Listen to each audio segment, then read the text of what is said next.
এটা আমার মনে হয় যে পুলিশ কমিশনার সাহেব জি জি জি আপনারা দেখছেন তো কি না এখন আপনারা নিব না প্রশ্ন অবসরপ্রাপ্তদের প্রশ্ন নিব না, অনুগ্রহ করে বসুন। আপনারা দেখছেন যে আমরা কি কি ব্যবস্থা নিচ্ছি। পুলিশ কমিশনার কিন্তু বলেছেন একই জিনিস আমরা জেলার এসপিদেরকেও বলেছি।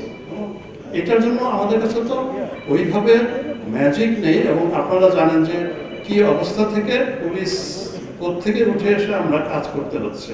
মানে তাদেরকে আগে জাগিয়ে তোলা, আস্থাটা ফিরিয়ে আনা, মনোবলটা ফিরিয়ে আনা মানুষের কাছে। এখনো মানুষ কিন্তু আমরা চাই যে আরো বেশি কাছে যাই, মানুষ আরেকটু আমাদেরকে সহযোগিতা করুক, গ্রহণ করুক। আমরা ওই বৈষম্য বিরোধী ছাত্র আন্দোলনের প্রতিনিধিদেরও সাহায্য চাচ্ছি।